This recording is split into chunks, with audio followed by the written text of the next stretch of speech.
자, 207페이지 사람들과 신들의 안락을 위해서 법을 전하라 그랬어요. 수거리여 항아의 모든 모래수만큼이나 많은 항아가 있다면 그대는 어떻게 생각하느냐? 이 모든 항아의 모래수가 많지 않겠느냐? 수거리가 대답했습니다. 매우 많습니다. 세존이시여 모든 항아만 해도 헤아릴 수 없이 많은데 하물며 그 모래이겠습니까? 항아는 겐지스강을 말합니다. 겐지스강은 인도의 젖줄이라고 불리는 거대한 강인데 강의 한쪽에서 바라볼 때 맞은편이 수평선으로 보일 만큼 강폭이 넓어요. 그리고 길이가 2,500km나 돼가지고 그런 겐지스강에 모래알 수만큼 많은 겐지스강이 있고 또 겐지스강에 모래알 수를 헤아린다면 도저히 헤아릴 수가 없을 겁니다. 부처님이 이처럼 어마어마한 비유를 제시해 놓고는 진실한 말로 말하노니 하고 말씀을 이어나갑니다. 아무리 믿음이 돈독하니라도 이 엄청난 비유를 듣고 의심 없이 그대로 믿기란 쉽지 않다는 것을 알기 때문입니다. 수거리야 이제 내가 진실로 그대에게 말하노니 만일 선남자 선여인이 그 모든 항아의 모래수만큼 삼천대천세계를 칠보로 가득 채워서 보시를 한다면 그로서 얻는 복이 많지 않겠느냐 하니까 수거리가 대답했어요. 매우 많습니다. 세존이시여. 수거리 이제 부처님께서 수거리에게 말씀하셨어요. 만일 선남자 선여인이 이 경 가운데에서 사구계 등을 수지하여 다른 사람을 위해 설해 준다면 이 복덕이 앞에 복덕보다 더 뛰어나니라. 여러분들 사구계 아시죠? 아는 거 뭐 있어요? 얘기해 보세요. 범소유상, 계시여마, 약견, 재성, 비상이면 즉견열애니라. 또 아는 거 뭐 있습니까? 지하설법, 여벌유자, 법상응사, 하항비법이랴. 공부 많이 했어요, 여러분들, 그죠? 또 응무소주, 이생기심이라. 굉장히 중요한 키워드입니다. 그래서 깨달음의 참된 기쁨을 얻고 나면 자연히 지금 내 옆에서 괴로워하는 사람, 힘들어하는 사람, 헤매는 사람이 눈에 들어옵니다. 괴롭던 내 마음을 돌이켜보면 그의 마음이 충분히 이해가 가고 그래서 젊어서 고생은 사서도 한다 그러죠.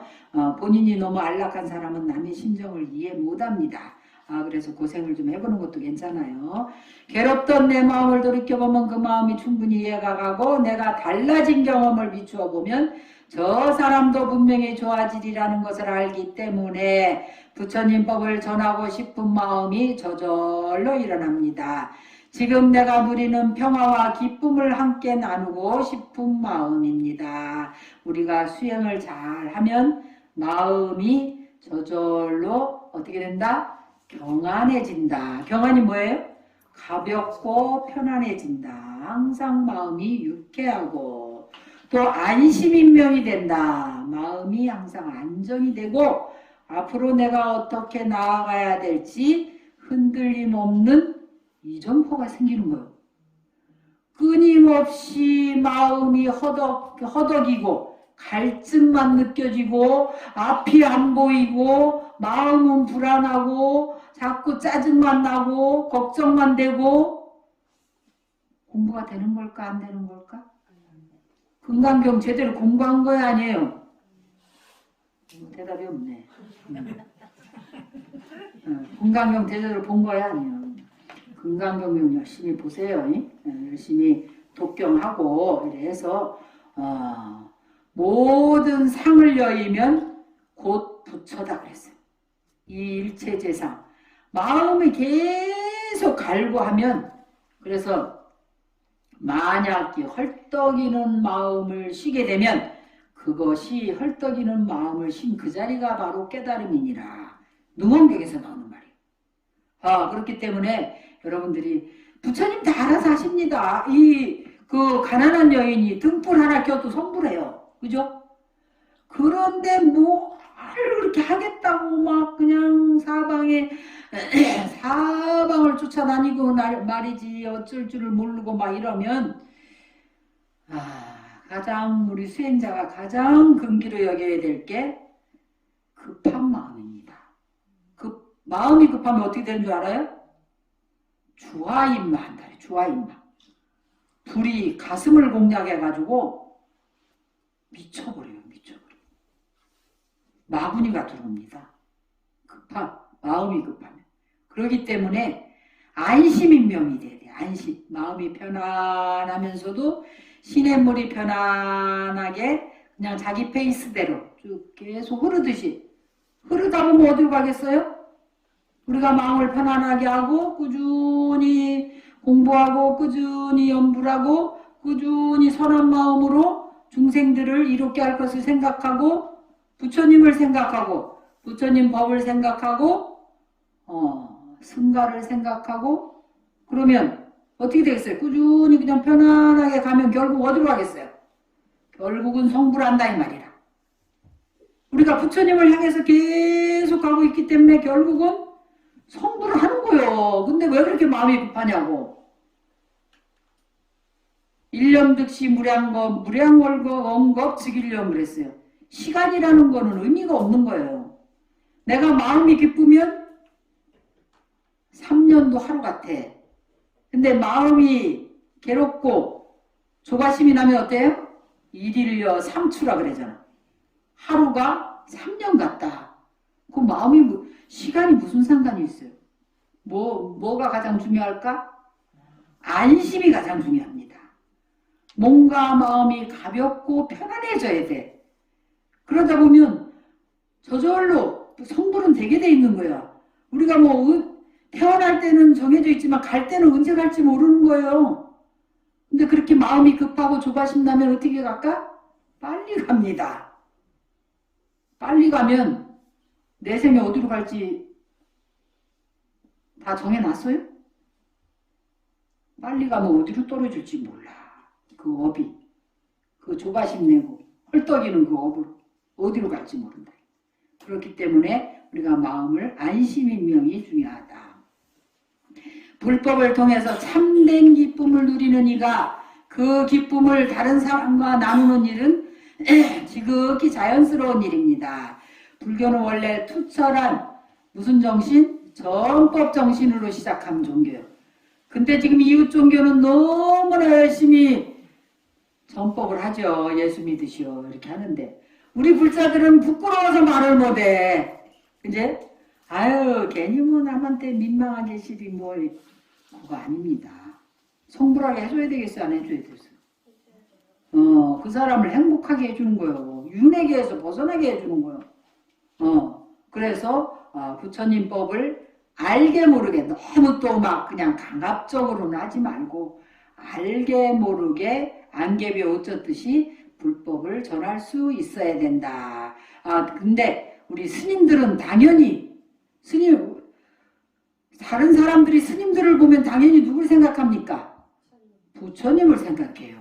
부처님 법을 생각합니다. 그런데 스님이 오랜만에 만났는데 스님 건강하셨습니까? 오랜만입니다. 잘 계셨어 이랬는데 거기서 이상한 소리나 했었고 그냥 농담이나 하고 세속적인 얘기나 하면 그 불자들이 아유 우리 스님은 참 편안하시고 멋있으세요. 연예인 같으시네. 이렇게 하면 좋아할까? 아니죠. 스님들한테는 당연히 부처님 법을 기대합니다. 세속에서 그런 얘기는 얼마든지 들을 수 있다 이 말이라. 스님을 만나면 당연히 스님의 청정한 기운을 받아가기를 원하고 부처님의 법을 통해서 지혜가 열리기를 원하는 거예요. 그렇기 때문에 스님들은 무식하면 될까 안 될까?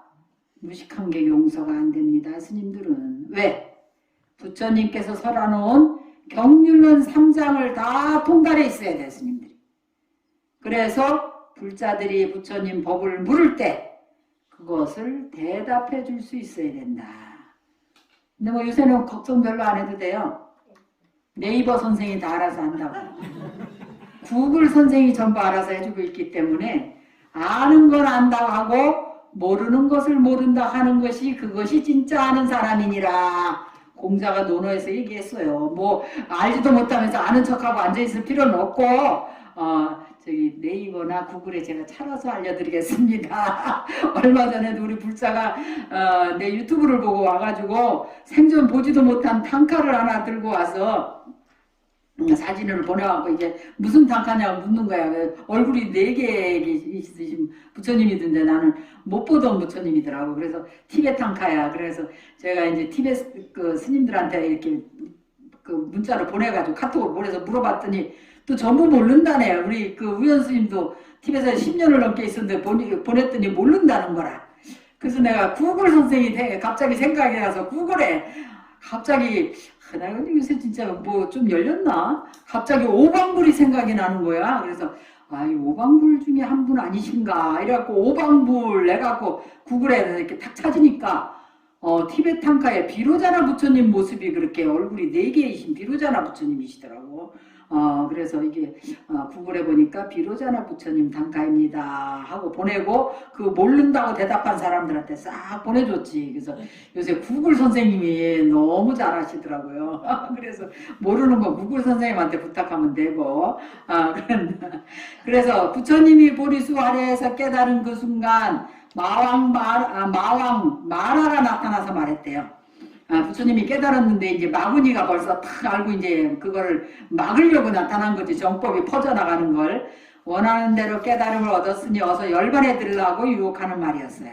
어리석은 중생들은 부처님의 말씀을 알아듣지 못할 것이니 더 이상 수고하지 말고 편하게 쉬시라는 거야.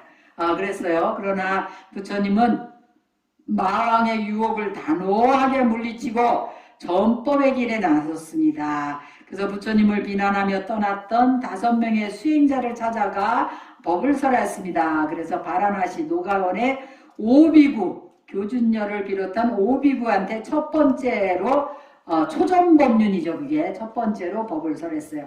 초정법륜에 무슨 법을 설했을까요? 우리 기본반에서 배웠는데 기본반에서 사성제를 설했습니다. 4가지 성스러운 진리, 고진멸도, 모든 고통의 근원은 번뇌에 있다. 그래서 우리가 도를 닦아야 열반낙을 열반적정을 얻을 수 있다는 고진멸도의 사성제를 처음 설하신 것이죠. 그리고 야사 등 55인을 교화한 뒤에 부처님은 60명의 제자들을 모아놓고 전법 선언을 하셨대요. 수행자들이여 이제 모든 천인과 인간 속에서 그들을 제도하라. 많은 사람에게 이익이 되고 많은 사람에게 안락을 주기 위해서 현실 속에서 구체적인 이익과 안락을 구해주기 위해서 속기 떠나가라. 그래서 스님들이 수행을 하고 빨리 하산해서 전부 전법을 하러 떠나가라 라고 부처님 말씀하신 거예요. 그래서 우리가 적어도 출가를 해서 10년 이상 공부를 했으면 법을 전하기 위해서 떠나는 게 맞습니다. 그래 마을로 들어갈 때는 스스로 갈 것이요 2사람도 함께 가지 말라 그랬어요. 왜냐면 많은 사람들에게 법을 전하기 위해서. 그렇지만 우리 비구니 스님들은 2사람이 같이 다니라고 했어요. 왜냐면 여성의 몸이기 때문에 위험 요소가 있어서 둘이 항상 같이 다니라고 계율에 제정이 되어 있습니다. 수행자들이여 유행을 할 때는 많은 사람을 위해 애민히 여기고 섭수하고자 하는 마음으로 법을 전하되 항상 처음도 좋고 중간도 좋고 끝도 모두 다 올바르게 설해서 의미가 분명하고 어구가 명료해서 의심이 없도록 하라. 자 이제 전법의 길을 떠나라. 그래서 전법의 길을 떠나기 위해서는 말을 분명하고 논리적으로 이렇게 잘해야 돼요. 그래서 스님들은 논리학도 배웁니다. 논리학도 배워야 되거든요. 근데 특히 이제 문수보살한테 기도를 해서 티베트의 수행자들은 문수진언을 꼭 합니다. 오마라바자나 디가 뭐냐면 문수보살의 지혜 보검이에요. 보검이 산스크리트 말로 이제 칼이란 뜻인데 디디디디디 이러거든요. 디가 무슨 뜻이냐면 칼로 번뇌를 탁탁 끌어내려는 거예요. 번뇌가 없으면 바로 붙여져. 우리가 번뇌 망상, 분별 망상 때문에 지금 지혜가 가려져 있는 것이다. 그래서 설통이 열린다면 아침에 일어나자마자 오마라바자나 디디디디디디디디 이렇게 기도를 합니다. 저도 사실 여러분들 이렇게 그 금강경 강의하기 전에 적어도 한 15분 정도는 오마라바자나 디디디디디 한참 하고 옵니다. 그래야 여러분들이 안 졸아요. 제가 그냥 하기 싫어갖고 안 하면은 그날은 영락없이 여러분들이 졸더라고. 그래서 제가 오마라바자나 디디디디디 문수보살한테 기도하면서 오늘 대기설법을 해달라고 이렇게 기도를 합니다. 여러분 금기에 맞는 설법을 하게 해달라는 거예요. 그래서 제가 복명사에서 학인들 가르칠 때도 학인 스님들이 일주일에 스님 강의 듣는 그 강의 1시간, 2시간이잖아요. 2시간 듣고 일주일을 버틸 수가 있다는 거예요. 일주일 동안 번뇌가 일어나서 어떤 부분이 막혀가지고 굉장히 힘들어 있으면 돼요. 강의 시간에 딱 그 부분에 대해서 얘기를 한다네요. 그러면서 어떻게 스님께서는 꼭 우리들 마음을 다 꿰뚫어 보시고 그렇게 그 부분에 대해서 법문을 해주시냐고 이래 하는데 사실은 저는 문수보살이 해주시는 거예요. 항상 문수보살을 청하거든요. 그래서 중생들의 근기에 맞게 대기설법을 하게 해주십시오 하면 이런 얘기 무수하게 많이 듣습니다. 그래서 중생들의 우리 부처님도 대기설법을 하라 하셨거든요. 근기에 맞는 설법을 하지 못하면 설하는 법사도 업을 짓게 되고 중생들도 업을 짓게 되니까 대기설법을 해야 된다. 그래서 여러분들도 지혜가 열리려면 문수진언, 특히 우리 스님들은 문수보살 진언을 꼭 해야 됩니다. 아침에 일어나자마자 한 108번 정도 문수보살 진언을 해서 그래야 이 총기가 있어서 잊어버리질 않아요. 또 기억력도 좋아지고 또 특히 스님들은 설법을 해야 되잖아요. 설법을 해야 되기 때문에 문수보살 진언을 하는 게 좋습니다. 그래서 전법을 하려면 그렇게 해야 되고 그리고 부처님 자신도 45년 동안을 인도 전역을 걸어다니면서 하루도 쉼 없이 전법을 하셨습니다. 그래서 우리 부처님은 길에서 태어나서 룸비니 동산 길에서 태어나셨죠. 결국은 푸시나가라 사라상수 밑에서 무슨 사라상수 맞는가? 그 무수라고 그랬는데 어쨌든 사라상수 아래서 돌아가시잖아요. 열반에 드셨어요. 그래서 길에서 태어나서 길에서 돌아가셨다. 왜 그렇게 길에서 힘들게 돌아가셨을까? 길에서만 사셨을까? 전법을 안 하고 있다. 한 중생에게라도 더 많은 진리를 전해하고자 하는 그런 간절한 마음이셨다 하는 겁니다. 부처님이 열반에 드는 마지막 순간까지도 설법을 그치지 않았습니다.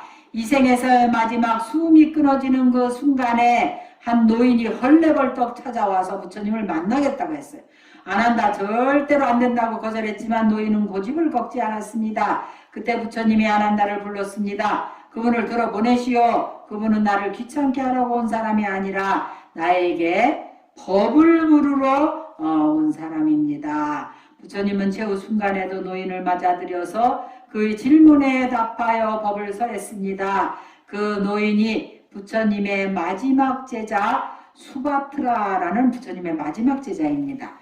부처님이 열반에 들자 많은 제자들이 법의 기쁨을 전하고자 인도 구석구석으로 흩어졌습니다. 부처님의 법은 히말라야를 넘고 다클라막한 사막을 지나서 바다를 건너 전 세계로 퍼져나갔습니다. 지금은 서양에까지 엄청나게 퍼져나갔죠.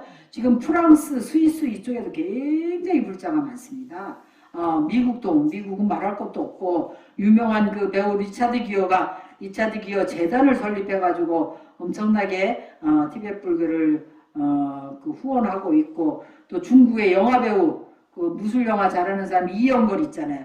이영걸도 출가했나 스님 된다고 그랬던 것 같은데. 그래서 많은 사람들이 지금 전 세계로 불법이 퍼져나가고 불교는 과학이 발달할수록 불교의 진리가 그게 참된 불변의 진리라는 게 증명이 되기 때문에 지금 서양에서 더욱더 불법이 많이 퍼져나가고 오히려 천주교나 기독교 교회가 많이 비어나가고 있다고 그래요. 그래서 영국에 우리 불자가 우리 신도가 영국에 이제 갔다 온 적이 있었는데 영국에는 성당을 사갖고 절을 많이 만든다 그러네 사람들이. 불자가 많아져가지고 성당은 오히려 비어나가고 이렇게 법의 이치를 받아 새기고 진실한 마음으로 대중을 위해서 전파하는 일이 바로 보살의 길이며 바로 성불의 길입니다. 자, 12품으로 넘어가겠어요. 존중 정교분이라 바른 가르침을 존중하다. 바로 금강경을 부처님의 대표적인 경전으로 존중해서 부처님이 있는 곳은 바로 부처님 제자가 있는 곳이다. 그래서 저희 법등사 대웅전에도 그 뒤에 부처님 뒤에 금강경을 금으로 새겨서 모셔놓은 겁니다. 금강경이에요. 그리고 그 위에는 오방불 부처님을 모셔놨어요. 우리가 5가지 번뇌를 항복 조복받아서 오방부처님으로서 이제 성불하자는 의미로 오방불을 모셔놨습니다. 그래서 이 법은 세상에 제일 희유한 법이라 이 사쿠계가 온전히 법신불인 까닭에 그 부처님이 계시는 것과 같은 것이요. 금강경에 나오는 사쿠계가 바로 법신불이라 이 말이에요. 부처님의 진리를 상징하는 거다 이 말이에요. 그러니까 법신이라는 것은 진리를 말하는 겁니다. 그래서 법신불이다 이 말이에요. 그렇기 때문에 부처님이 계시는 것과 같으며 사쿠계 등 법을 설하는 것이 부처님이 설하는 뜻과 둘이 아닌 연고로 제자를 존중하는 제자와 같으니라 그랬습니다. 존중 정교분 함께 읽겠어요. 또한 수보리여 이경설하심을 따라서 사쿠계만이라도 일러준다면 마땅히 알라. 이곳은 일체세가 전인하수라가다 부처님이 단묘와 같이 응당 공양할 것이다. 하물며 어떤 사람이 가능히 수지하며 독송함이겠느냐. 수보리여 마땅히 할라. 이 사람은 가장 제일 높은 이유한 법을 성취하리라. 만약 이 경전이 있는 곳은 부처님과 존경받는 제자들이 있는 것과 같으니라. 자, 216페이지입니다. 우주에 가득 차고 먼지보다 작은 공덕이다. 금강경과 금강경의 사쿠계가 설해지는 곳이라면 거기가 어디든지 부처님의 사리를 모시는 탑묘와 같아서, 탑에는 부처님 사리를 모시죠. 그래서 바로 부처님의 마음을 상징하는 것과 같다 그랬어요. 모든 세간과 천인아수라가 받들어서 공양할 것입니다. 금강경 사쿠계가 있는 곳은 부처님 탑이 있는 곳과 똑같다. 우리가 부처님 탑만 모셔놔도 많은 사람들이 와서 탑도리를 하고 그 탑에 경배를 하죠. 그래서 중생들이 업장을 소멸함과 동시에 성불하는 인을 짓는 것입니다. 그래서 모든 세간과 천인아수들이 와서 경배하고 또 공양을 올린다. 세간은 영원하지 않은 것들이 서로 모여있는 우주 공간을 말하고, 세간은 영원하지 않은 것들이, 모든 것이 무상하잖아요. 그래서 그런 것들이 모여있는 우주 공간이다. 천인은 신들과 사람을 아울러 이르는 말입니다. 부처님 말씀을 수지독송의 그 가르침대로 생각하고 행동하며 살아가는 사람이 있다면 그가 있는 그 자리가 바로 불법승 삼보가 함께하는 위대한 자리입니다. 삼보의 높고 귀함은 겉모습에 있지 않고 어떤 사람이라도 깨달음이 열리는 그 자리에 최고의 스승이신 부처님과 부처님의 위대한 가르침, 부처님의 뛰어난 제자들이 함께합니다. 이 금강경의 도리 안에 이미 불법승 삼보가 다 구족해 있는 것입니다. 하지만 그렇다고 해서 금강경이 최고다, 금강경만 있으면 다른 경전은 필요 없다는 뜻은 물론 아닙니다. 집착을 버리고 머무는 바 없는 마음을 내라는 것이 뭐라고? 금강경의 핵심이다. 읽어보세요. 집착을 버리고 머무는 바 없는 마음을 내라는 것이 금강경의 핵심입니다. 머무름 없이 마음을 내는 이치를 깨치지 못한다면 그는 금강경을 진실로 수지독송한 사람이 아닙니다. 머무름 없는 마음을 머무름 없이 마음을 내는 이치를 깨우쳐야 한다. 그러니까 우리가 부지런히 내 생각을 짓고 부지런히 분별하고 부지런히 따지면 머무는 바 없이 마음을 내는 거죠. 아닙니까? 고개를 막 세게 흔드네요. 그냥. 아니에요. 아닌 게 맞습니다. 공부 잘한 거예요. 그래서 미워하고 원망하고 슬프고 외로운 마음으로 괴로워하던 사람이 금강경을 읽고는 이 마음이 다 꿈같은 것이다. 일체유의법이 요몽한 보령이라. 일체 모든 유의법이 꿈과 같고 환과 같고 물거품 같다라고 어디서 얘기했어요?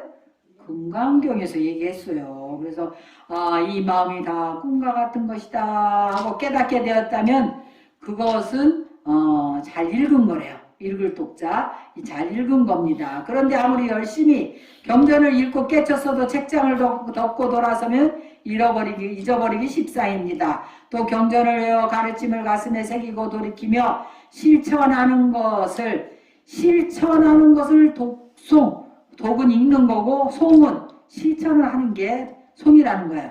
그래서 수지하고 독송한다.